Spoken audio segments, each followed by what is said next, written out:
హాయ్లా అంత మంచేనా. ఇవి 2 సంవత్సరాల క్రితము నేను టబ్బులలో వేసి పెంచిన పసుపు కొమ్మలు అన్నట్టు. పసుపు కొమ్ములు పెంచుడు అనే నా జర్నీ ఒక కోళ్ళకి మందు తయారు చేద్దామని చెప్పేసి ఒక చిన్న ముక్క తీసుకొచ్చి విత్తనం వేసి అక్కడి నుంచి మొదలైంది అన్నట్టు. ఒక చిన్న విత్తనం వేస్తే దాదాపుగా 5 కిలోల పసుపు వచ్చింది నాకు. అప్పుడు నాకు అద్భుతంగా అనిపించింది అన్నట్టు. ఒక్క విత్తనం నుంచి 5 కిలోల పసుపు వచ్చింది అంటే అసలు ఎంత బాగుంటుంది పసుపుని పెంచితే అని చెప్పేసి అప్పటి నుంచి మొదలుపెట్టిన నేను. ప్రతి సంవత్సరము ఖచ్చితంగా నేను పసుపు వేసుకుంటా అన్నట్టు. అంటే ఇంటికి తినడానికి సరిపడంత పసుపు వస్తుందా రాదా అనేది వేరే విషయం పక్కన పెడితే అదేదో ఒక సంతోషం అనమాట ఆ పసుపుని చూడంగానే. అట్లాగా రకరకాల మొక్కలు ఇంట్లోనే పెంచి నేను ఎక్స్పెరిమెంట్స్ చేసుకుంటూ ఉంటాను అన్నట్టు. ఎందుకు అంటే చిన్నప్పుడు నేను 1వ క్లాస్లో ఉన్నప్పుడు మాకు ఇంటి పక్కకు కొంచెం అంత జాగ ఉండేది. ఆ జాగల టమాటా మొక్కలు, కొత్తిమీర, పచ్చిమిరపకాయలు ఇట్లాంటి చిన్న చిన్న చెట్లు ఉండేవి అన్నట్టు. అవి మేము గురుగులాట ఆడుకునేటప్పుడు లైవ్గా ఆ టమాటా, ఆ పచ్చిమిరపకాయలు, ఆ కొత్తిమీర తెంపుకొని దాంట్లో కొంచెం అంతా ఉప్పు పసుపు వేసుకొని కూర వండుకుంటే అసలు ఆ టేస్టే వేరుండేది.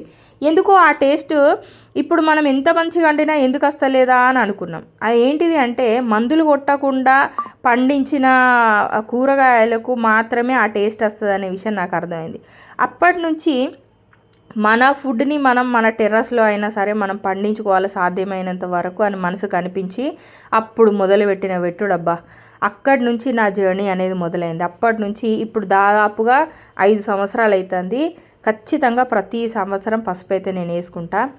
అండ్ ఇంకొకటి ఏంటిది అంటే మనం ఇట్లా మొదలుపెట్టేటప్పుడు ఎప్పుడో 1వ తరగతిలో 2వ తరగతిలో మా తోటలో ఉన్న కూరగాయలు నాకెట్లా యాదికి ఉన్నాయో అట్లానే ఇప్పుడు తీసే దాంట్లో మా టెర్రస్ గార్డెన్లో పండించేవన్నీ కూడా మా పిల్లలకు కూడా అట్లనే యాదికుండి రేపటి రోజున వాళ్ళు కూడా ఒక 4 మొక్కలు పెంచాలనే ఉద్దేశంతో ఈ గార్డెనింగ్ అనేది నేను మొదలు పెట్టుకున్నాను అన్నట్టు.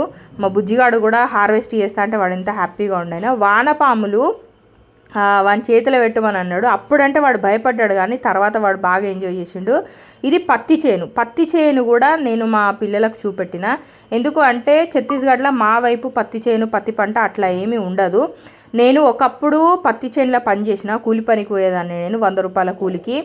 సో పిల్లలు కథలు చెప్పమ్మా అంటే నా జీవితాన్నే కథ కింద చెప్తా నేను. ఎందుకంటే ఒక మనిషి ఎట్లా స్ట్రగుల్ చేస్తే ఎట్లా డెవలప్ అవుతాడు అనేది నా కథ నుంచే వాళ్ళు తెలుసుకోవాలి అని అనుకుంటా నేను.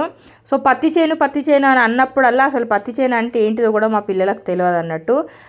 అటువైపు తెలంగాణ వైపు సమ్మర్ హాలిడేస్లో నేను వచ్చినప్పుడు, సమ్మర్ హాలిడేస్లే కాదు డిసెంబర్లో క్రిస్మస్ హాలిడేస్ అప్పుడు వచ్చినప్పుడు అక్కడ పత్తి చేను అనేది మొత్తం అది ఎట్లా ఉంటుంది ఏంటిది అనేది మొత్తం లైవ్గా నేను చూపెట్టిన అనమాట.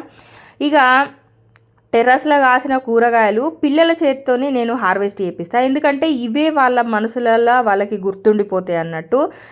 అండ్ ఈ వీడియోలు కూడా ప్రతి చిన్న వీడియోని నేను షూట్ చేసి పెట్టిన. ఇవన్నీ నేను యూట్యూబ్లో అప్లోడ్ చేసి పెట్టిన అంటే పెద్దగా అయిన తర్వాత కూడా వాళ్ళు చూసుకోవచ్చు ఇవన్నీ అనే ఉద్దేశంతోనే నేను ఇవన్నీ షూట్ అయితే చేసి పెట్టిన. సో ఇవన్నీ కూడా వాళ్ళకి ఎంత స్వీట్ మెమొరీస్ అంటే చిన్నప్పటి నుంచి ఇట్లా అలవాటు చేసుడుతోటి ఎక్కడన్నా ఒక చిన్న మొక్క కనబడ్డా దాన్ని పాడు చేసుడు కానీ దాన్ని పిసుకుడు కానీ ఆకులు దింపుడు కానీ ఇలాంటి పిచ్చి పనులు మా పిల్లలు అస్సలకే చేయరు. అంటే వాళ్ళు కూడా ఎట్లా ఫీల్ అవుతారంటే మనం అట్లా ఆకులు కాయలన్నీ తెంపేసినాం, ఆకులు పువ్వులు పిందెలన్నీ తెంపేసినామంటే మనకు కాయలు రావు అనే ఒక అవేర్నెస్తో ఉంటారు అన్నమాట. వాటికి నీళ్లు పోసుడు కానీ అవన్నీ కూడా పిల్లలు బాగా ఎంజాయ్ చేస్తారు అన్నట్టు. సో అట్లాగా గార్డెనింగ్లో కంప్లీట్గా నేను పిల్లల్ని బాగా ఇన్వాల్వ్ చేస్తాను. దానివల్ల ఏంటిదంటే పిల్లలకు కూడా బోరింగ్గా ఉండకుండా కొంచెం ఎంటర్టైన్మెంట్గా వాళ్ళకు ఒక టాస్క్ ఇచ్చినట్టు ఉంటుంది. వాళ్ళ ఇవన్నీ కూడా వాళ్ళు ఆ పెరుగుదల అవన్నీ చూస్తూ ఉంటే వాళ్ళు కూడా బాగా ఎంజాయ్ చేస్తారు అన్నట్టు.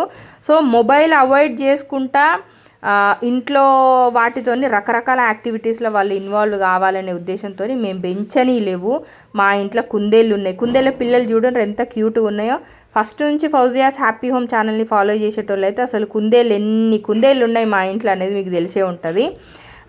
సో అట్లాగా ఇప్పుడు కొత్త మొక్కలు కూడా ఈ రకంగా సిమెంట్ మేము డెవలప్ చేసినాము. సో ఇట్లాంటి మంచి మంచి వీడియోస్ కోసం ఫౌజియాస్ హ్యాపీ హోమ్ ఛానల్ని సబ్స్క్రైబ్ చేసుకోండి.